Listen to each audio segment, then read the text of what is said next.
We have seen some truly shocking transfers take place over the years. Rivalries don't appear to be as sacred as they used to be. Sterling's loan move to Arsenal this season means that he has now played for Liverpool, Manchester City, Chelsea, and Arsenal over the past decade. But moving across rival clubs in the modern game isn't as stigmatized as it used to be and as much as it deserves to be. The most recent high-profile switch, which was kind of a big deal, was when Çalhanoğlu left Milan on a free transfer to join Inter in 2021. But the outcry died down pretty quickly. If you roll back the years to the start of this century, one of the most controversial transfers happened in Spain when Luis Figo joined Real Madrid in 2000. Barcelona fans were so furious back then that Figo would need personal security during every El Clasico after that. A pig's head was once thrown among many other items whenever he played at Camp Nou after that. Joining your biggest rival as a player used to be treated like a cardinal sin in the sport, especially if you were in the prime of your career, and the reason being that you wanted to win more titles or earn more money. Surely there must be other avenues to fulfill those wishes, no? Well, Van Persie did it in 2012 when he left Arsenal to join Manchester United to win more trophies. In fairness to RVP, he did win the Premier League and even received a guard of honour from his former teammates to add more salt in the wound of Arsenal fans. But the biggest traitor in football isn't Van Persie or even Luis Figo, even though he does come close. The biggest traitor ticked off all the points to justify the hatred he still receives to this day, even though he retired more than a decade ago. Can you guess who it is? This man rose from the club's youth team and made a name for himself over many years. Eventually, he was named captain for this side, and the fans and players alike looked up to him to lead their club to glory. It's important to remember that these were times before social media existed, and transfers were announced after the deal was fully done. So it stung all the more when this club captain casually strolled into a press conference with the rival club's manager and was announced as their newest signing without any warning. The journalists in attendance had a field day back then. Without a doubt, the title of the biggest traitor in football history belongs to Sol Campbell. The Spurs youth team graduate grew up to become the captain of the team that made him, and then decided to break every lily-white heart overnight.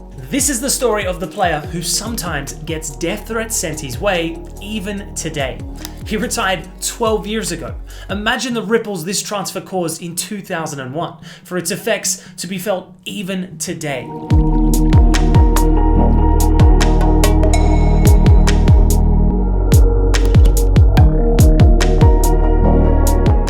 Sol Campbell started his footballing journey with another London club when he was very young. After a short spell with West Ham's youth program as a striker, Campbell had an altercation with the coach which made him quit the club. He had a terrible experience and vowed to not join any other professional youth team. But one of Tottenham Hotspur's scouts could see the potential in him and wooed him for 2 months before he finally agreed to join the Spurs youth setup. Now, Campbell wasn't very technically gifted, but back then English football was very focused on the physical aspects of the game, and he fit right in. He made his debut for Spurs in 1992 against Chelsea at White Hart Lane. Campbell came off the bench to score on his debut, but Chelsea did in fact win the game 2-1. This was a disappointing era for Tottenham, as they had gained a reputation for always finishing below the top spots in the Premier League. I guess some things never change. In a few years, Campbell had managed to book his starting place in the team and kept improving every season. He was made the club captain, but had his fair share of differences with new managers who came in. A huge chip on his shoulder was the inability to win trophies with his boyhood club when he was already so highly rated in the England squad. But this spell was broken in 1999 when he captained the Spurs side to an EFL Cup victory and won the final at Wembley Stadium against Leicester.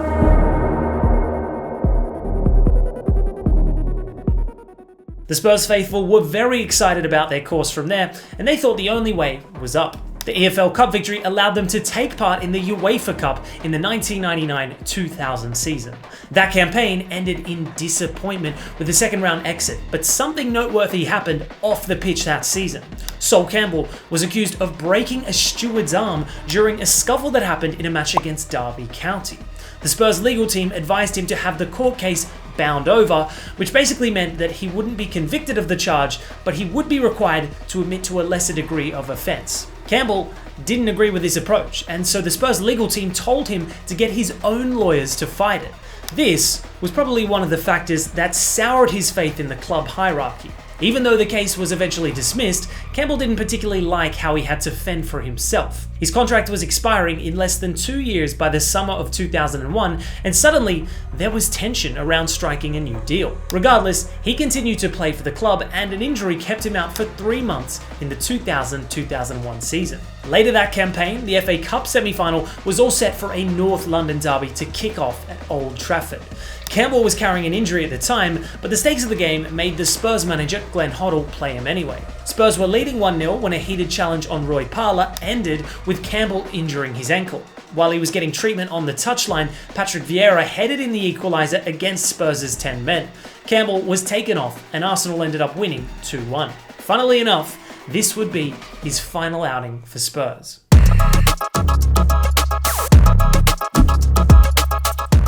His contract was supposed to expire in a matter of months, and Spurs were wary of interest from many top European clubs. They offered him a new contract, which would have made him the highest paid player in the club's history.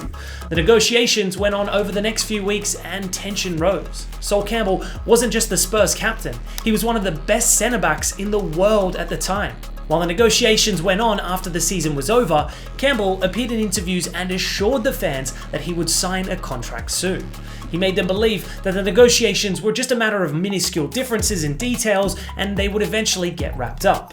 He insisted that he was going to stay at the club all summer. The slight panic in the Spurs faithful was only about potentially losing a great player if somehow he doesn't sign a new deal. The thought of him joining Arsenal wasn't even speculated back then. But one fine day, Campbell switched his stance. He said that he wanted to play in the Champions League, so he needed to leave. When this news came out, a lot of top European clubs expressed interest in signing him. After all, he was a world-class player available on a free. He had the pick of his choosing from all around Europe.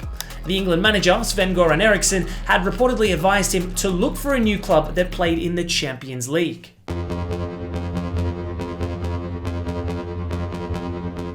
The rumour mill went on about what his next destination could be. There was speculation about going abroad. Inter, Barcelona and Bayern Munich were all interested in his signature. Campbell's contract ended at the end of June 2001 and he became a free agent in the market. 3 days later, a press conference was scheduled at the Arsenal training ground for new signing Richard Wright to be officially unveiled. The reporters and journalists were waiting for another normal day at work when Wenger walked in with a smug smile on his face. The reason for his smile walked in right after him, and to everyone's surprise, it was the Spurs captain in a suit. The sight was so unbelievable that a reporter let out a laugh, possibly thinking it was some kind of weird joke. The press conference started and Campbell's first words were how this was a decision made completely based on the footballing aspect. Wenger praised his ability and performance against Arsenal in the past. He just saw a special player and decided to bring him in. Boyhood Spurs player and captain had crossed the North London divide and joined their biggest rival. The operation was pulled off very covertly because they knew that the backlash was inevitable. It was later revealed that Wenger would meet with Campbell late at night to avoid anyone finding out. Campbell was especially paranoid at the time when the discussions were going on and insisted on meeting at odd hours to avoid being discovered. Before his Spurs contract was even up, Campbell had agreed in principle to join Arsenal. Wenger later revealed how amusing the press conference was to attend. The word was out that Arsenal would unveil a new signing at their training ground, and very few reporters turned up. The shock on their faces was one for the ages.